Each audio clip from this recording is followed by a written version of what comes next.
વાસુદેવાય.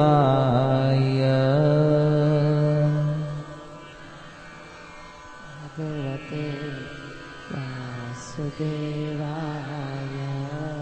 નારાયણં નમસ્કૃત્યં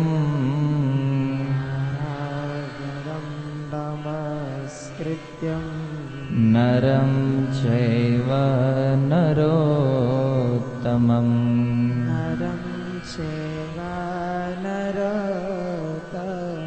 દેવીં સરસ્વતી વ્યાસં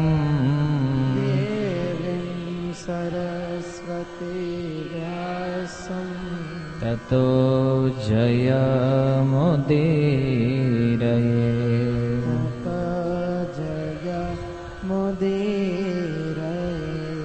નષ્ટપ્રાયેષુ અભદ્રેષુ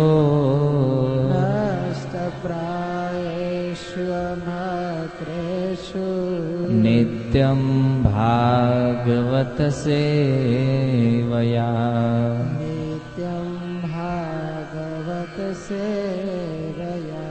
ભગવતી ઉત્તમ શ્લોકે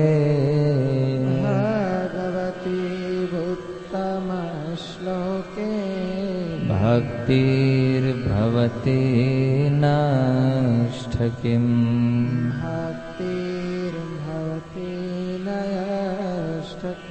કૃષ્ણાય વાસુદેવાય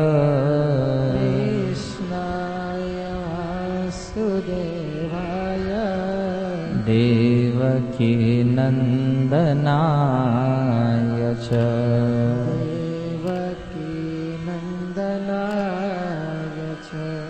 નંદ ગોપકુમારાય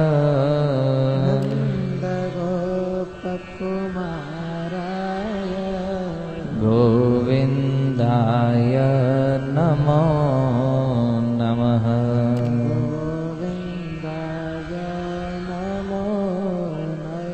હરે કૃષ્ણા હરે કૃષ્ણા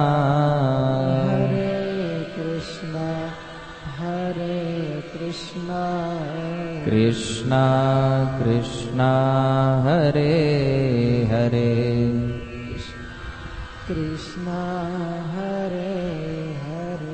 હરે રામ હરે રામ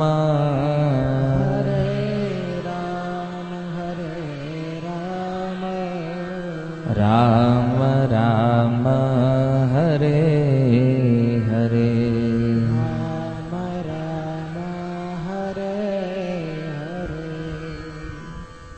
હરે કૃષ્ણ.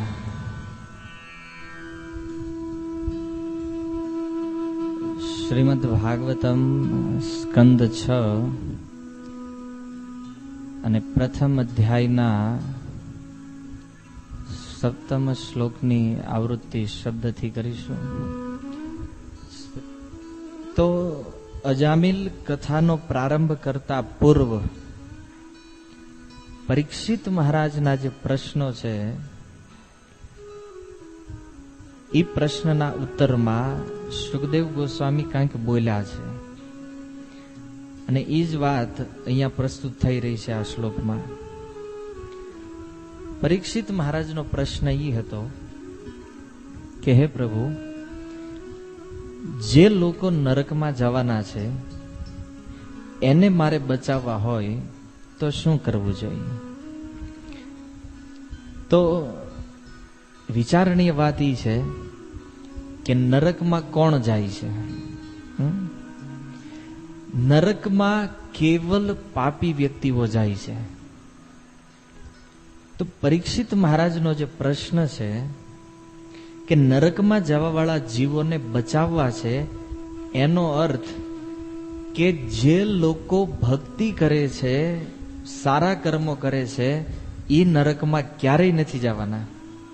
પણ જે લોકો પાપ કર્મ કરવાના કારણે નરકમાં જવાના છે, પરીક્ષિત મહારાજ કે ઈ ન જવા પડે એને બચાવવાનો ઉપાય બતાવો. સમજાણો પ્રશ્ન? ગયા પ્રવચનમાં અમુક ભક્તોને આ ક્લિયર નહોતું થયું, અને પછી મેં પૂછ્યું કે તમને આ પ્રશ્ન સમજાણો પરીક્ષિત મહારાજનો? તો કે નહીં, ખબર નથી પડી. હા, એ ખબર છે પરીક્ષિત મહારાજ કોઈને બચાવવાની વાત કરતા હતા. કોને? તો જે વ્યક્તિઓ પાપ કર્મના ફળ સ્વરૂપ નરકમાં જવાના છે એવા વ્યક્તિઓને બચાવવા માટે પરીક્ષિત મહારાજ પ્રશ્ન કરી રહ્યા છે.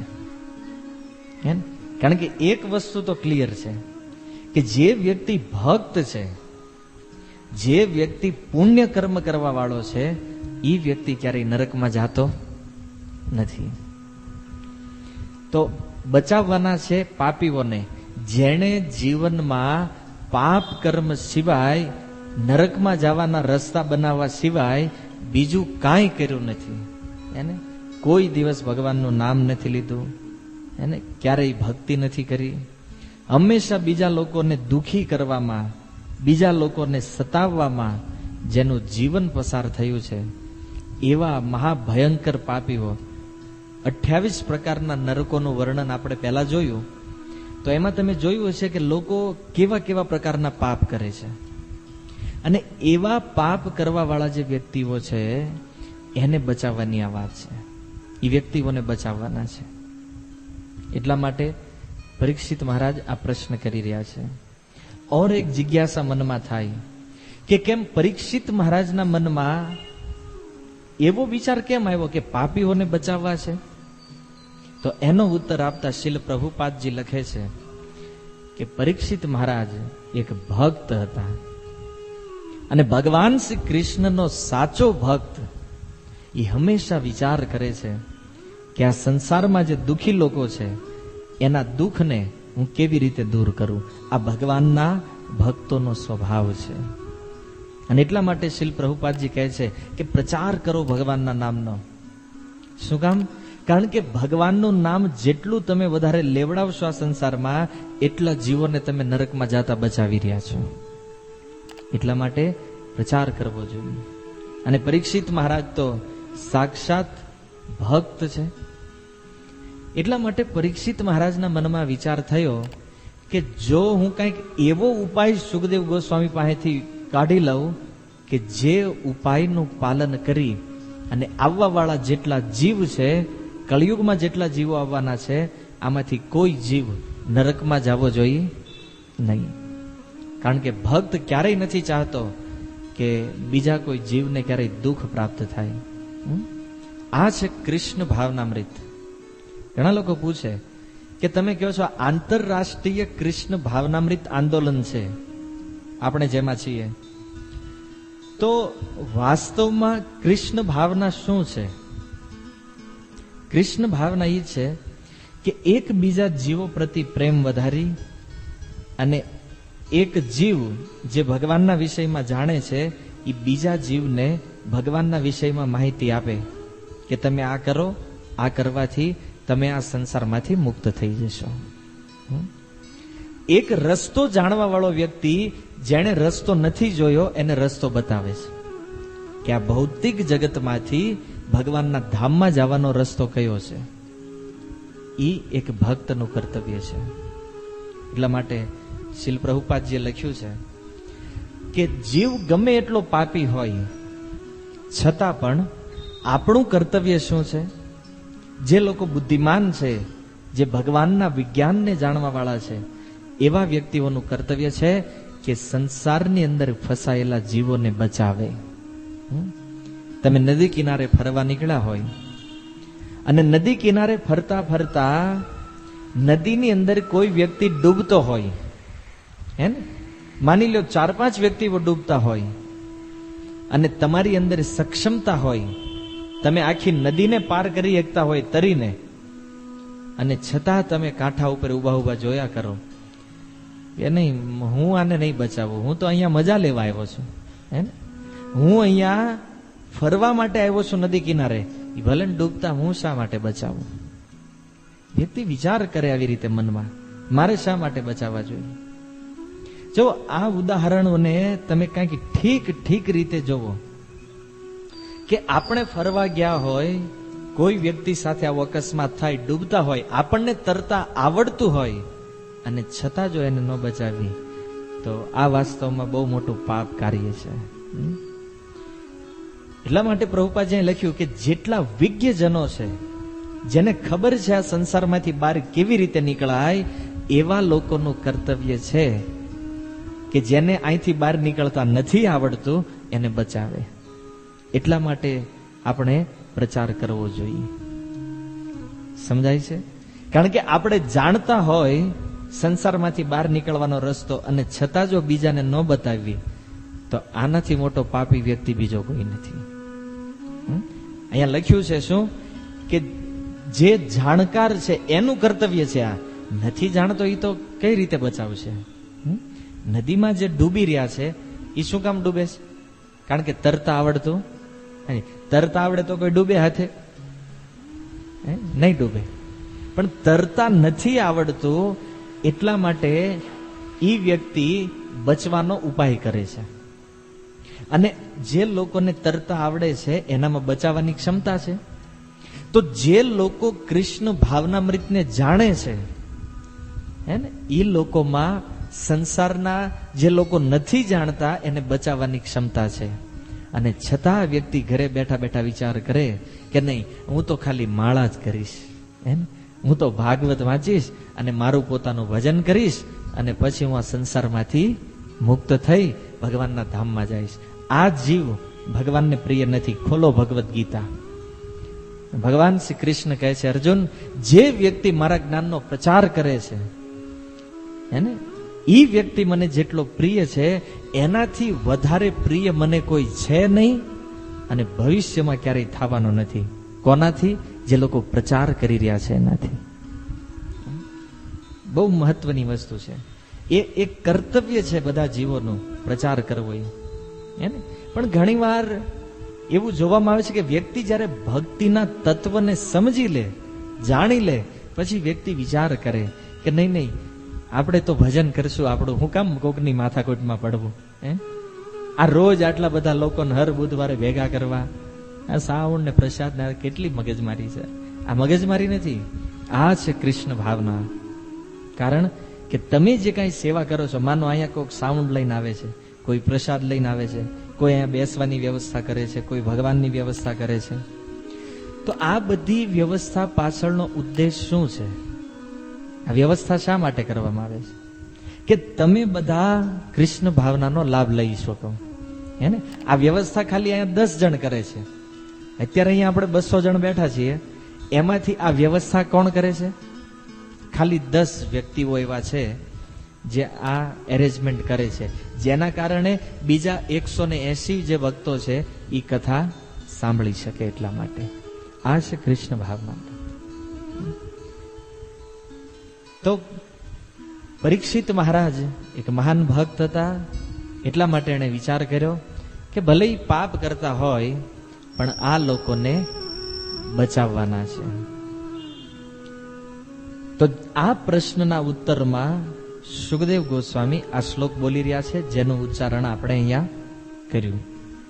સુખદેવ ગોસ્વામીએ ઉત્તર આપ્યો, હે રાજન, કે મનુષ્યનું જ્યારે મૃત્યુ આવવાનું હોય, હે ને, આમ તો મનુષ્યના મૃત્યુ અનેક વખત થઈ ચૂક્યા છે. મતલબ અત્યારે જે મનુષ્ય શરીરમાં જીવ છે એ આગળ અનેક શરીર છોડી ચૂક્યો છે.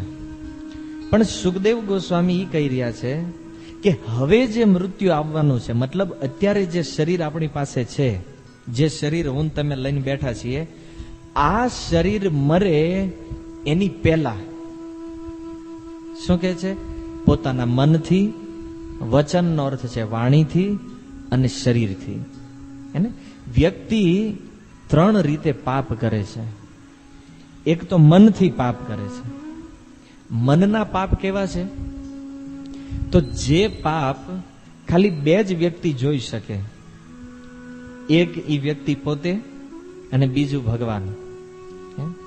માનો કે કોઈ વ્યક્તિ બહુ સુંદર તિલક કરીને આવે, માળા ધારણ કરી હોય, ધોતી કુર્તા પહેરતો હોય અને મનમાં ને મનમાં વિચાર કરતો હોય કે ચાલો એક દિવસના સમય હું બહુ મોટો ભક્ત બનીશ, બધા લોકો મને પૈસા આપશે અને એ પૈસા લઈને પછી હું વયો જઈશ.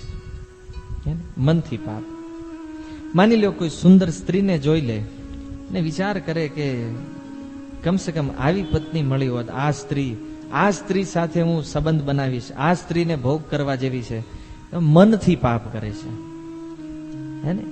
માની લો કોઈ જગ્યાએ બહાર હોટલ પાસેથી પસાર થતો હોય અને હવે તો આપણે ઇસ્કોનમાં આવી ગયા એટલે કાંદા લસણ ખવાય નહીં, એને આ લોકોએ નિયમ આપ્યો છે માંસાહાર કરાય નહીં. આ દુનિયાના લોકો કેવું મોજથી જમે છે, અને આપણે તો બસ એનું મનના પાપ છે આ બધા. અથવા તો જે કાંઈ બીજા વ્યક્તિઓ પ્રતિ દ્વેષ, એ દ્વેષ ક્યાં પ્રકટ થાય છે? મનમાં. કે આ ભક્ત આમ છે, પેલો આમ છે, આ તે છે બધું. તો આ છે બધા મનના પાપ. મન ખરાબ વિચાર કરવા, બીજા વ્યક્તિઓની ઈર્ષા, દ્વેષ, દોષનું દર્શન કરવું, આ બધા મનના પાપ છે. અને બીજું છે વચન. અમુક લોકો વાણીથી પાપ કરતા હોય તો તમારા મનમાં પ્રશ્ન થાય કે મનના પાપ તો સમજ્યા, ચાલો કે મનમાં ક્યારેક ખરાબ વિચાર આવી જાય, કઈ કળિયુગ છે, હે ને? તમે કોઈની ઉપર પાણી નાખો તો સામે વાળો ગુસ્સે થાય તો શું કે લોકો, હોલી હે, હોળી છે ભાઈ, એટલે ઓલો શાંત થઈ જાય. એમ મનથી પાપ થાય. શું કામ? આપણે કોઈને કહીએ જો તું મનથી પાપ નહીં કરતો, તો કે કળિયુગ છે પ્રભુજી. તો કળિયુગ છે એટલે પાપ થશે. પણ એમાં એક કન્ડિશન છે, એ હું તમને પછી બતાવીશ. પેલા એ સમજો કે વાણીથી પાપ, વાણીથી કેવી રીતે પાપ થાય છે. એક તો ખરાબ બોલવું, જેમ કે ગાળું બોલવાનો આદત હોય અમુક લોકોને, વાતમાં ગાળું બોલતા હોય.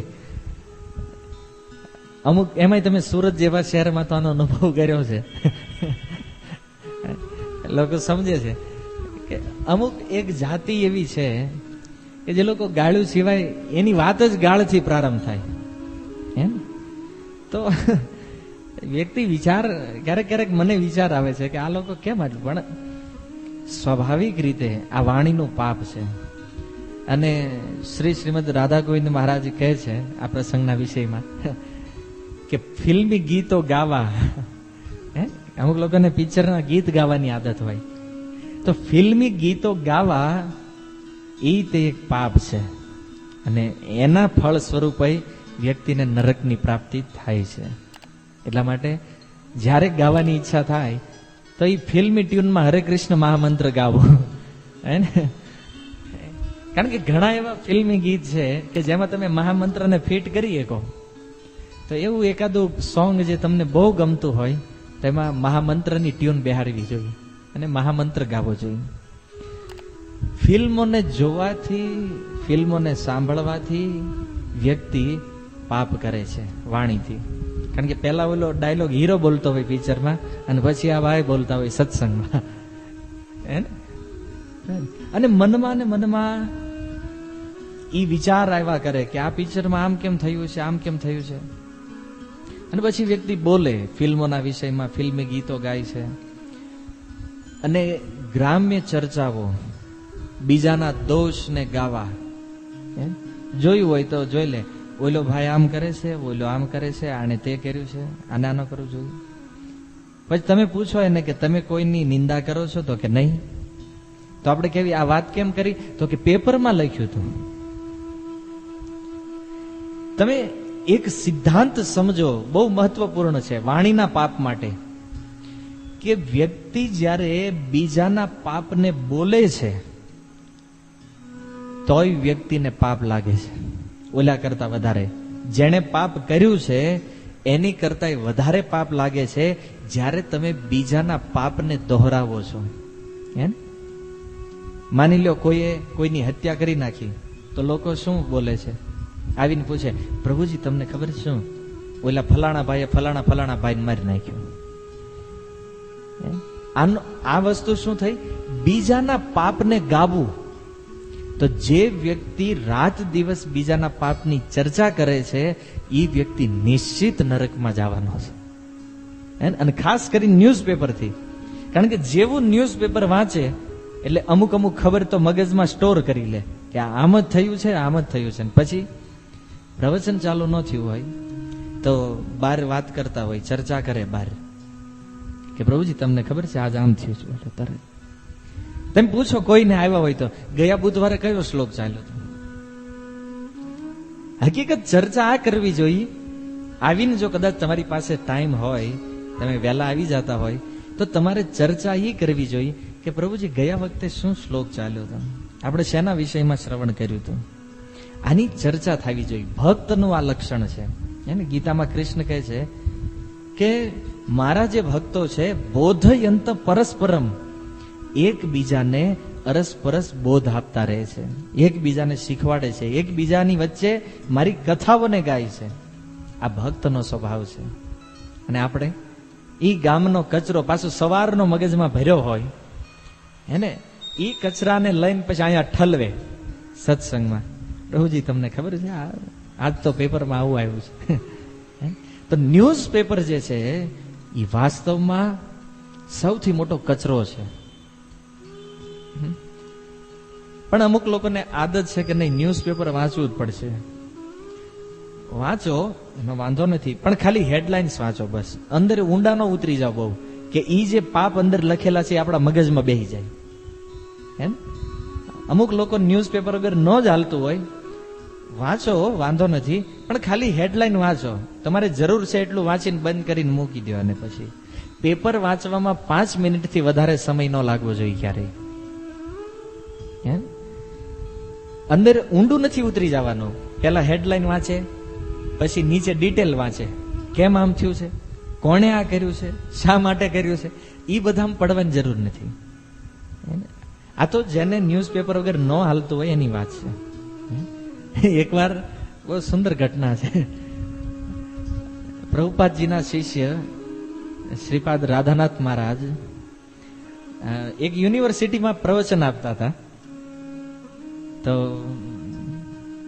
મહારાજજીએ લેક્ચરમાં કીધું કે તમારા જે પાશ્ચાત્ય દેશ છે એમાં તમારે આ દેશ સાથે ઝઘડો છે એટલે તમે લોકો સારું શિક્ષણ નથી લઈ શકતા, તે બધું.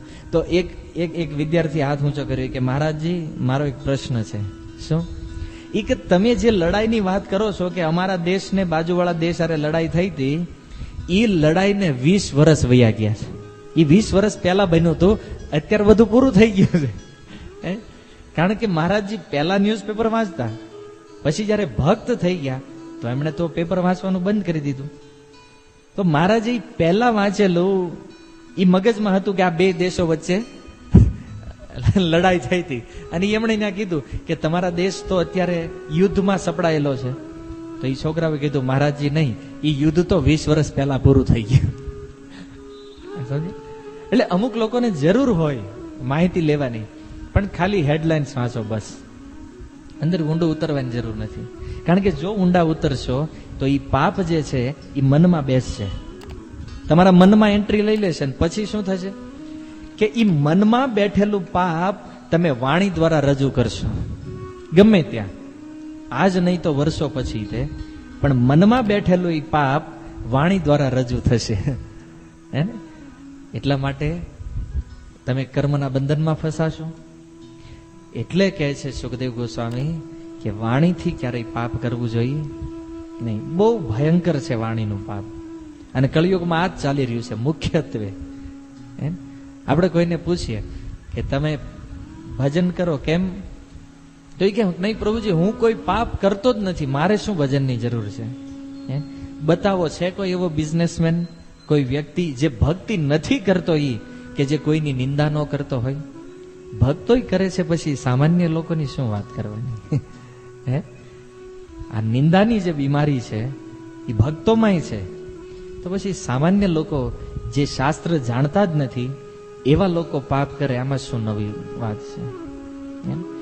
તો ફિલ્મી ગીતો, ન્યૂઝપેપર, આ બધી વસ્તુઓથી દૂર રહેવું જોઈએ બને એટલું. કારણ કે એવી વસ્તુ છે કે મનને એટલું ભ્રમિત કરે છે, એટલું ભ્રમિત કરે છે કે વ્યક્તિ પોતાના જીવનનો સાચો લાભ શેમાં છે એ જાણી શકતો નથી, અને બસ નિશ્ચિત રૂપથી પાપ કર્મમાં લાગેલો રહે છે.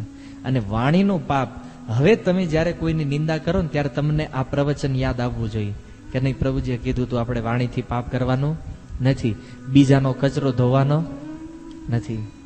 ભક્તમાલમાં એક બહુ સુંદર વાત નાવાજીએ લખી છે કે નિંદા કરવા વાળો વ્યક્તિ જે છે ને એ તો આ સંસારમાં સૌથી વધારે બેસ્ટ વ્યક્તિ છે.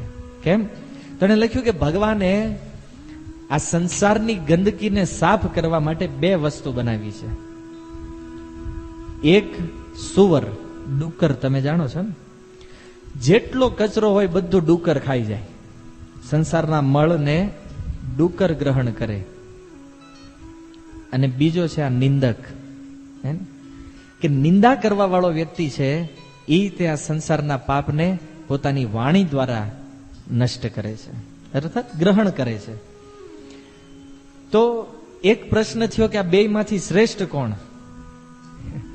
હે ને, ડુક્કર તે ગંદકી સાફ કરે છે, આ ભાઈ ગંદકી સાફ કરે, તો આ બે માંથી શ્રેષ્ઠ કોણ છે? ત્યારે ઉત્તર મળ્યો કે નિંદા કરવા વાળો વ્યક્તિ શ્રેષ્ઠ છે. શું કામ? કારણ કે ડુક્કર તો સંસારના મળને સાફ કરે છે પોતાના શરીર દ્વારા આતે, પણ નિંદા કરવા વાળો વ્યક્તિ છે એ તો પોતાની જીહવા, જીભથી સંસારના પાપને ચાટી ચાટીને સાફ કરે છે. કારણ કે જીહવા દ્વારા બીજાના પાપને ગાય છે. એનો અર્થ શું છે? કે જીહવા દ્વારા બીજાના પાપને ધોઈ રહ્યો છે. આ વાણીનું સૌથી મોટું પાપ છે નિંદા. ને નિંદામાંથી જો વ્યક્તિ બચી જાય તો તમે યાદ રાખજો ભક્તો કે જે તમારું મન ભગવાનમાં નથી લાગતું. ઘણા લોકો કહે છે ને કે પ્રભુજી અમે વાંચવી છીએ બહુ પણ યાદ નથી રહેતું, માળામાં અમારું મન નથી લાગતું. એનું કારણ શું છે? નિંદા કરવાનું બંધ કરો, મન તમારું ઓટોમેટિક એકાગ્ર થઈ જશે. બીજાની વાતમાં ઇન્ટરફિયર થવાનું બંધ કરી દો, તમારું મન આપોઆપ એકાગ્ર થશે અને કૃષ્ણમાં લાગી જશે. એટલા માટે વાણીના પાપને બંધ કરવા પડશે જો મનને એકાગ્ર કરવું હોય તો.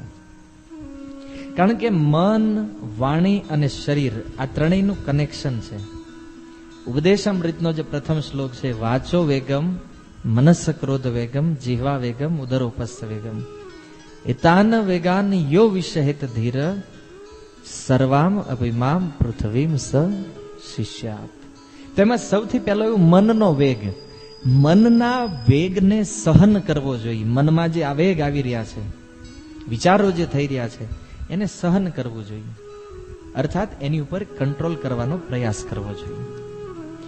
કારણ કે મન જ્યારે કંટ્રોલમાં ન હોય ત્યારે વાણી કંટ્રોલમાં રહેતી નથી. કારણ કે વ્યક્તિ શું બોલે છે, જે મનમાં વિચાર કરે છે એ જ વસ્તુ બહાર બોલવાનો છે. સમજાય છે? તમે જે વિચારો છો, જો સંસારમાં જે કાંઈ ઘટના બને છે એ ઘટના સૌથી પહેલા વ્યક્તિના મનમાં આકાર લે છે. સમજાય છે? માનો કોઈ વ્યક્તિ નિશ્ચય કરી લે કે મારે એની હત્યા કરવી છે અને મારી નાખવો છે, તો એ વ્યક્તિ પહેલા પ્લાન ક્યાં બનાવે છે? મનમાં. કે આવી રીતે હું જાય છે, આ કરીશ, તે કરીશ, ને અહીંયા મને લાગ મળશે ત્યારે મને મારી નાખીશ. આખી ઘટના મનમાં બને છે. એ ઘટના વાણી દ્વારા બહાર આવે છે અને શરીર દ્વારા એ ઘટના આકાર લે છે. સમજાય છે? બધી વસ્તુનો કંટ્રોલ મન ઉપર છે. મનને જો કોઈ વ્યક્તિ વશમાં કરી લે તો એ આખા શરીરને વશમાં કરી લે. કારણ કે મન જે છે એ ઇન્દ્રિયોનો રાજા છે. ઇન્દ્રિયો કરતા શ્રેષ્ઠ મન છે, મન કરતા શ્રેષ્ઠ બુદ્ધિ છે, બુદ્ધિ કરતા શ્રેષ્ઠ આત્મા છે, આત્મા કરતા શ્રેષ્ઠ માયા છે અને માયા કરતા શ્રેષ્ઠ ભગવાન છે. તો કોઈ વ્યક્તિ જો મનને કંટ્રોલ કરી લે તો એની જે ઇન્દ્રિયા છે એ ઇન્દ્રિયો આપોઆપ કંટ્રોલમાં આવે છે. અને ઇન્દ્રિયો જ્યારે કંટ્રોલમાં હોય ત્યારે વ્યક્તિ વિષય ભોગની લાલસા કરતો નથી. કોઈ જગ્યાએ સંસારમાં તમારું મન નહીં જાય જો તમારું મન કંટ્રોલમાં હશે તો. કારણ કે મનમાં માની લો કોઈને ગુસ્સો આવે તો ક્રોધ સૌથી પહેલા ક્યાં આવે છે? મનમાં. બહુ ક્રોધ મનમાં આવે, બહુ ક્રોધ આવે. એ ક્રોધ જ્યારે રોકાય નહીં એટલે વ્યક્તિ વાણીથી ચાલુ કરે, પછી ગાળા ગાળી જે કરે છે એ શું છે? એ મનમાં રહેલા ક્રોધનું એક સ્વરૂપ છે. અને એ ક્રોધ જ્યારે હાથ પગમાં આવે એને કાં સામે વાળાના ભાંગી નાખે ને કાં એના ભાંગી જાય. બેમાંથી એક વસ્તુ બને.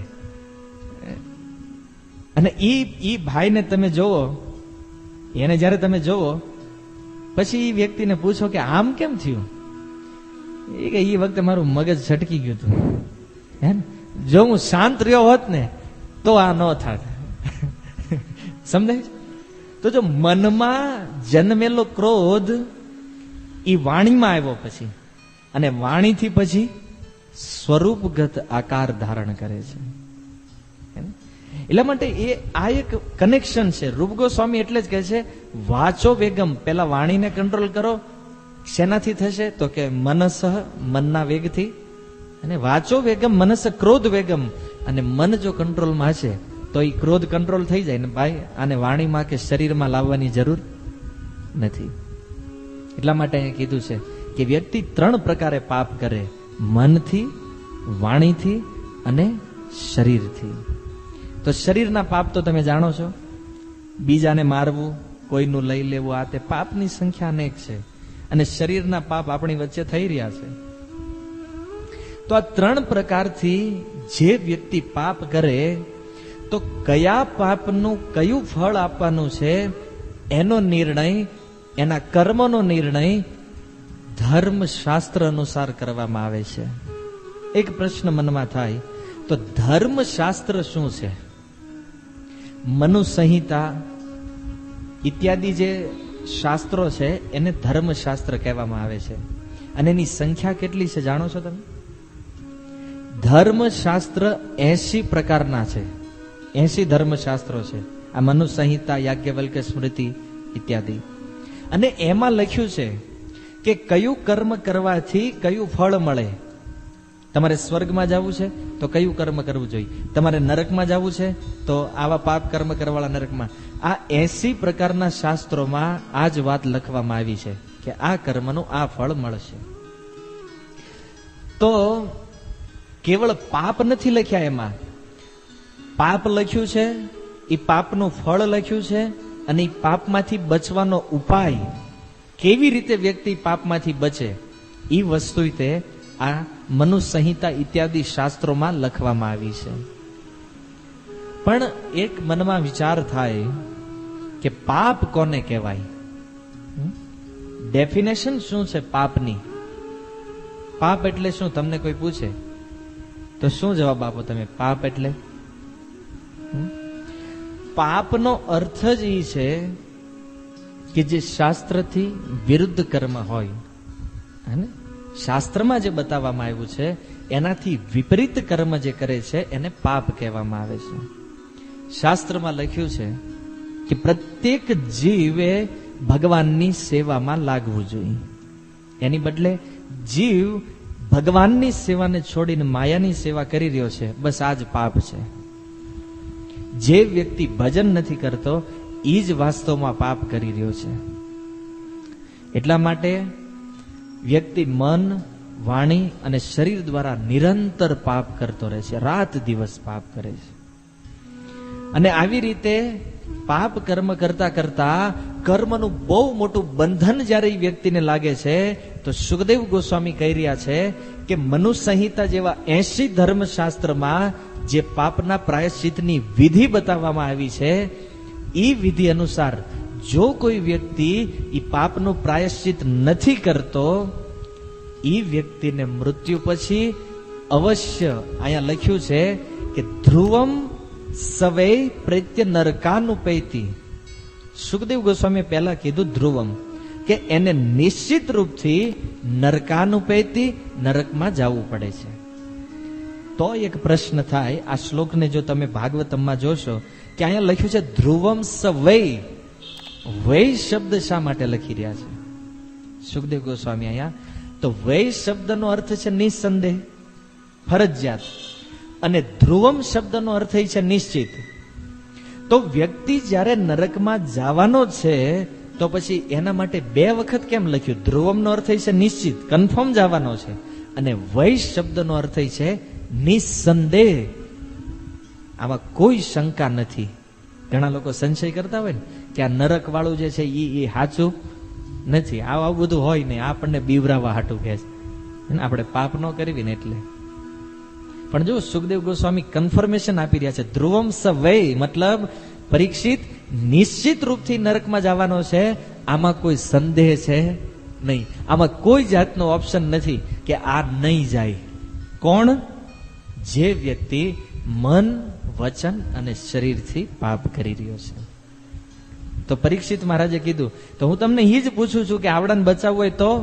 પરીક્ષિત મહારાજ કે પ્રાયશ્ચિત, એને પ્રાયશ્ચિત કરવું જોઈએ. પ્રાયશ્ચિત એટલે જાણો છો કે તમે કોઈ પાપ કર્યું, માની લો કે તમે કોઈની હત્યા કરી, હે ને, તમે કોઈનું ખૂન કરી નાખ્યું, તો મનુ સંહિતા અનુસાર તમારી હત્યા થવી જોઈએ, તો એ કર્મ બેલેન્સ થાય. વાત સમજે? હા. તો હવે ઈ તમે કોઈની હત્યા કરી છે, એમાંથી તમારે બચવું હોય તો એનું પ્રાયશ્ચિત શું છે?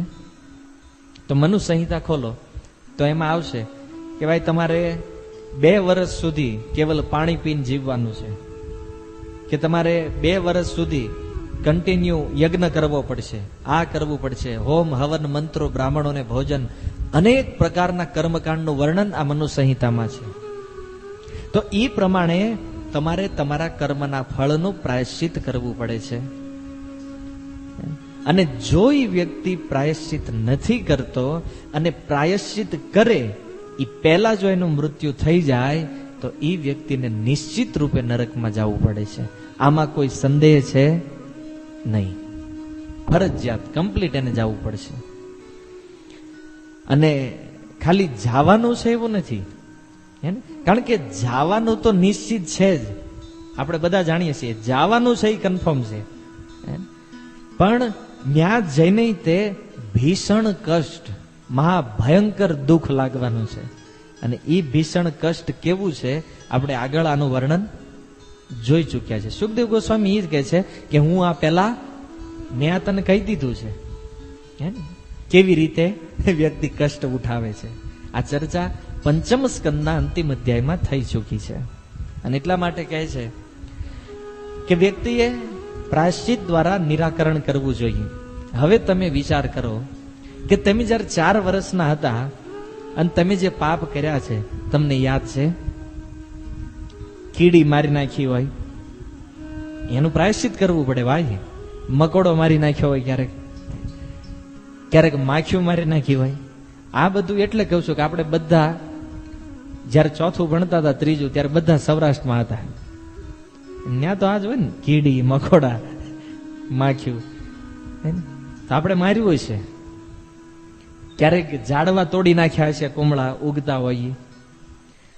તો અનેક પ્રકારના પાપ. સુખદેવ ગોસ્વામીના કહેવાનું એ છે કે તમે જેટલા પાપ કર્યા છે એ બધાનું સેપરેટ પ્રાયશ્ચિત. એક કીડી મારી છે તો એનું પ્રાયશ્ચિત અલગ, કોઈની વસ્તુ ચોરી કરી છે એનું પ્રાયશ્ચિત અલગ, કોઈને તમે ક્યારે માર્યા છે એનું પ્રાયશ્ચિત અલગ. એક પાપ માટે એક પ્રાયશ્ચિત આ ધર્મશાસ્ત્રોમાં છે. અને એ પ્રાયશ્ચિતથી કર્મને નષ્ટ કર્યા વગર જો કોઈ વ્યક્તિ મૃત્યુને પ્રાપ્ત કરે તો એ વ્યક્તિને નિશ્ચિત રૂપે નરકમાં જવું પડે છે. સિદ્ધાંત આ છે. આ શ્લોકમાં સુખદેવ ગોસ્વામી ઉપાય બતાવી દીધો. શું કરવું જોઈએ? પ્રાયશ્ચિત કરવું જોઈએ. અને જો વ્યક્તિ એવું નથી કરતો તો પાપ લાગવાનું છે. પહેલા આ વાતનું વર્ણન થઈ ચૂક્યું છે. અને શાસ્ત્રમાં તે આવા પ્રાયશ્ચિતોનું વર્ણન થયું છે. પણ આ પ્રાયશ્ચિત કરવામાં એક બહુ મોટો પ્રોબ્લેમ છે. એને શું પ્રોબ્લેમ છે? તો સૌથી પહેલો પ્રોબ્લેમ એ છે કે પ્રાયશ્ચિત તો કરીએ પણ એ નિશ્ચિત નથી થતું કે કયા પાપનું પ્રાયશ્ચિત. કારણ કે જન્મથી લઈને અત્યાર સુધી જે પાપ કર્યા છે એ બધા તો આપણને યાદ નથી. કોઈને યાદ છે તો આવતા બુધવારે લખીને આવજો કે હું જન્મ્યો ત્યારથી મર્યો ત્યાં સુધીમાં આપણે આટલા પાપ કર્યા છે, આપણે આટલા પાપનું પ્રાયશ્ચિત કરવાનું. કોઈની પાસે લિસ્ટ છે? જો કળિયુગનો પ્રોબ્લેમ જુઓ, પહેલા તો કયા કયા પાપ કર્યા છે એ ખબર નથી, હે ને? અમુક અમુક મોટા મોટા ખબર છે, હે, કોકની જમીન લઈ લીધી હોય, હે ને? ભાઈઓ ભાગમાં આપણે વધારે ગપચાવી લીધી હોય, તો એ જે મોટા મોટા પાપ હોય યાદ હોય, પણ નાના નાના જે સૂક્ષ્મ પાપ છે યાદ હોતા નથી. તો એટલા માટે અહીંયા કહે છે અતઃ મૃત્યુ આવે એ પહેલા જ્યાં સુધી મનુષ્યનું શરીર પર્યાપ્ત સશક્ત છે, કારણ કે પ્રાયશ્ચિત કરવા માટે શરીર સારું હોવું જોઈએ ને. પછી યજ્ઞમાં બેસવાનું હોય તો કે બ્રાહ્મણ હું યજ્ઞમાં નહીં બેસી શકું, કેમ? મને કમરનો દુખાવો છે. હે? પેલો યજ્ઞમાં પ્રસાદ આપે તો કે આ નહીં લેવાય, કેમ? તો કે ડાયાબિટીસ છે, સ્વીટ નો ખાતા હોય. તો પ્રાયશ્ચિત કરવા માટેની જે વિધિ છે એ ક્યારે કરવી જોઈએ? તો કે છે જ્યારે શરીર સશક્ત હોય. કારણ કે વ્યક્તિ વિચાર કરે, માનો ગઢા થયા પછી પ્રાયશ્ચિત કરશું, વૃદ્ધ થઈ ગયા પછી, તો વૃદ્ધ થઈ જાવ ત્યારે તો ઘરવાળા પૈસા આપે તો યજ્ઞ કરવા ન આપે, તે કહી દે તો બાપા તમે પાપ કર્યા ને તમે જો તમારા પાપનું પ્રાયશ્ચિત કરવામાં રહેશો તો અમારે બધાને ભીખ માંગવી પડશે. કારણ કે આપણા પાપ જ એટલા હોય, હા ને? આપણું કમાણેલું કદાચ બધું ધન એના પ્રાયશ્ચિતમાં લગાવી દેવી તો આપણા પાપ પૂરા થાય એમ નથી. એટલે વૃદ્ધ થઈ ગયા પછી છોકરાય ના પડે, તમારે પ્રાયશ્ચિત નથી કરવું, નરકમાં ભોગવી લેજો. આવું ઘરવાળા. એટલા માટે જો સુખદેવ ગોસ્વામી અહીંયા સ્પષ્ટ લખીને જ જાય છે કે પ્રાયશ્ચિત ત્યારે કરવા જોઈએ જ્યારે શરીરમાં મન બુદ્ધિ બધું એકદમ ઠીક ઠીક ઠેકાણે હોય, શરીર સારું હોય, કામ કરતું હોય, એ સમયે પ્રાયશ્ચિત કરી લેવું જોઈએ. અને પ્રાયશ્ચિત કઈ રીતે? મન ફાવે એમ નહીં, શાસ્ત્ર અનુસાર. આપણને એમ કે હવે કીડી જ મારી છે ને હાલને હવે કઈક થોડું ઘણી લાપસી કરી નાખું થઈ જાય, એમ નહીં. શાસ્ત્ર અનુસાર, મનુસંહિતામાં કે યાજ્ઞવલ્ક સ્મૃતિમાં જે રીતે કહેવામાં આવ્યું છે એ અનુસાર પ્રાયશ્ચિતની વિધિ જે છે એને તરત જ સ્વીકાર કરી લેવું જોઈએ. અન્યથા જો એ સ્વીકાર નહીં કરે તો શું થશે? પહેલું, સમયની ક્ષતિ, ટાઈમ પાસ, ટાઈમ વેસ્ટ થશે. અને બીજું કે એના પાપનું જે ફળ છે એ વધતું જાય છે. જો એક મહત્વપૂર્ણ સિદ્ધાંત કે જો વ્યક્તિ નિયમિત સમયે પ્રાયશ્ચિત ન કરે તો પાપનું ફળ છે એ વધતું જાય છે. બહુ સુંદર સમજવા જેવો સિદ્ધાંત છે. માની લો આપણે એક પાપ કર્યું છે અને એ પાપનું જો આપણે પ્રાયશ્ચિત નહીં કરવી તો એ કઈ રીતે વધે છે? જેમ ચક્રવૃદ્ધિ વ્યાજ વધે છે. ચક્રવૃદ્ધિ વ્યાજ કોને કહેવાય જાણો છો? વ્યાજનું જે વ્યાજ લાગે એને કહેવામાં છે ચક્રવૃદ્ધિ વ્યાજ. માની લો કોઈ વ્યક્તિ હત્યા કરે તો મનુસંહિતામાં એવું લખ્યું છે કે સરકાર દ્વારા એને દંડ આપવો જોઈએ, એને મારી નાખવો જોઈએ. તો શું થશે કે એ વ્યક્તિનું જે કર્મનું ફળ છે એ બેલેન્સ સમાન થઈ જાય. અને જો સરકાર હત્યા કરવા વાળા વ્યક્તિને ફાંસીની સજા નહીં આપે તો આવવા વાળા 7 જન્મોમાં એની હત્યા કોક કરતા રહેશે બીજા. આ સિદ્ધાંત, કારણ કે પાપનું ફળ છે એ વધતું જાય છે ને એ ગુણાકારમાં જ હાલે.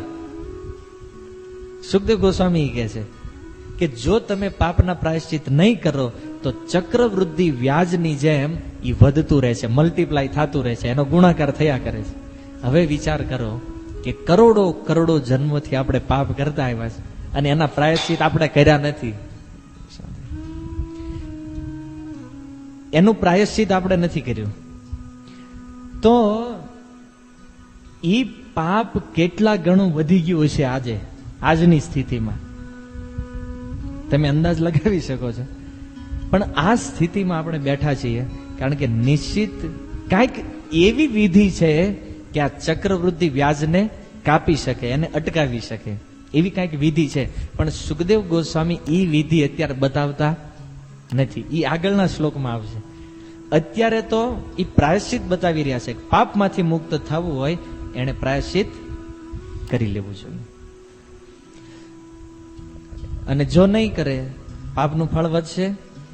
તો એક ઉદાહરણ આપી રહ્યા છે કે જેવી રીતે એક કુશળ વૈદ્ય રોગોનું નિદાન કરે અને ઉપચાર એ રોગની ગંભીરતા અનુસાર કરે.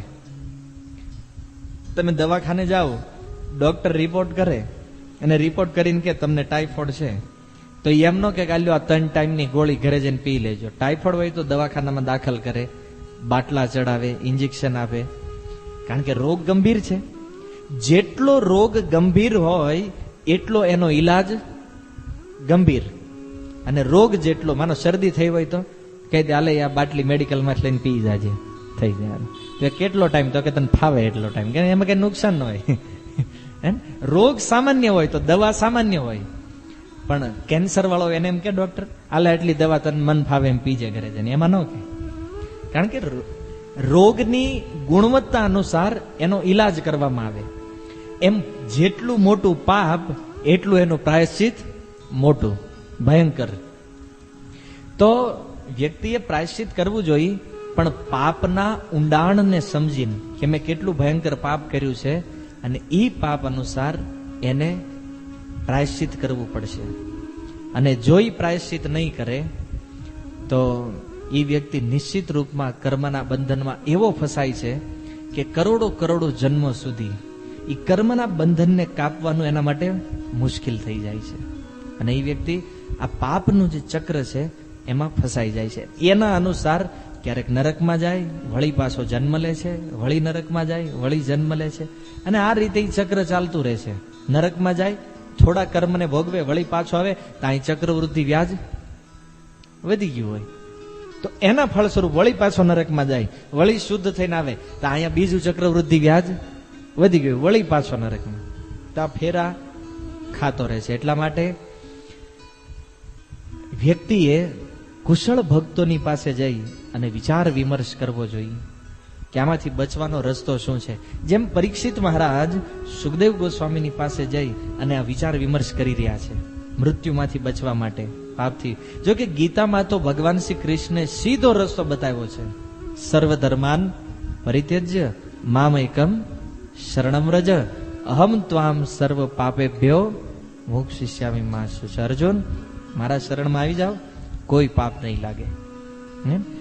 પણ આ વસ્તુ લોકો કરતા નથી. બધાના શરણમાં જાય. સૌથી પહેલા તો પત્નીના શરણમાં જાય, પણ ભગવાનના શરણમાં નહીં જાય. નેતાઓના શરણમાં જાય. નેતાઓ કે અમે તમને રોડ બનાવી દઈશું, તમે વોટ અમને આપો. તો નેતાના શરણમાં જાય, ના ના આ રોડ બનાવશે. ભગવાનના શરણમાં જાતો નથી. સંસારના પ્રત્યેક વ્યક્તિઓનું આ જ દુઃખ છે મોટું ભક્ત, કે ભગવાનને છોડી બધાના શરણમાં જાય, અને એટલા માટે એનું દુઃખ, એનું પાપ ક્યારેય દૂર થતું નથી. ભગવદ્ ગીતા એને પૂછો કેટલી વાર વાંચી, તો કે 10 વાર. આ શ્લોક નથી આવ્યો સામે? કૃષ્ણ ખુલ્લું કહી રહ્યા છે એ ગીતાના અંતિમ અધ્યાયમાં કે અર્જુન બધું છોડ, કોઈ ધર્મનું પાલન કરવાની જરૂર નથી, કેવલ મારા શરણમાં આવી જા બસ. અહમ ત્વામ સર્વ પાપેભ્યો. અર્જુન, પાપ નહીં લાગવા દો, આ ભગવાન કહે છે. પણ વ્યક્તિ શરણાગત થતા નથી, એટલા માટે નિરંતર પાપ કરતા રહે છે, દુખી થાય છે. અને આમાંથી જો બચવું હોય તો હિન્દુ ધર્મની અંદર આજે તે લોકો પાપ અને પુણ્યના નિરાકરણ માટે પંડિતોથી વિચાર વિમર્શ કરે છે, બ્રાહ્મણોથી, કે ભાઈ આ પાપ થયું છે તો આનાથી બચવાશું. આવું ભારતમાં છે હજી આજે તે. અને ઈસાઈ ધર્મમાં તે પાપનો સ્વીકાર કરે છે. લોકો ચર્ચમાં જાય અને કહી દે કે જીસસ, સોમથી શનિમાં મેં આટલા પાપ કર્યા છે, આજ રવિવાર છે, ચર્ચમાં હું માફ કરી દે. પણ એ બધા વળી પાછો સોમવાર આવે એટલે પાપ ચાલુ કરે, શનિવાર સુધી પાપ કરે, પાછા ચર્ચમાં જાય રવિવારે, એ ફાધર માફ કરી દો, બસ આટલું બોલે, વળી ચર્ચમાંથી નીકળે, વળી સોમવાર આવે, ફરીથી પાપ ચાલુ. આ ઈસાઈ ધર્મની સ્થિતિ છે આવી. તો પ્રત્યેક ધર્મમાં પ્રાયશ્ચિત કરવાની એક વિધિ બતાવવામાં આવી છે. કારણ કે પાપ કર્મની ગંભીરતા અનુસાર જો પ્રાયશ્ચિત કરવામાં આવે તો એ પાપને નષ્ટ કરી શકાય છે. આ વિધિ બતાવી શ્રી સુખદેવ ગોસ્વામીએ 2 શ્લોકમાં. પણ પરીક્ષિત મહારાજના મનમાં આ વાત બેસતી નહોતી. પરીક્ષિત મહારાજને આ જામ્યું નહીં. હે ને? એટલે પરીક્ષિત મહારાજે વિચાર કર્યો કે આમાં મેળ પડતો નથી. અને આ વિધિ પ્રાયશ્ચિતની જયારે પરીક્ષિત મહારાજના મનમાં ન બેઠી તો પરીક્ષિત મહારાજે ફરીથી એક પ્રશ્ન કર્યો. અને એ પ્રશ્નની ચર્ચા આપણે આવતા બુધવારે કરીશું. હરે કૃષ્ણ. શીલ પ્રભુપાદ કી નિતાય ગૌર પ્રેમાનંદે.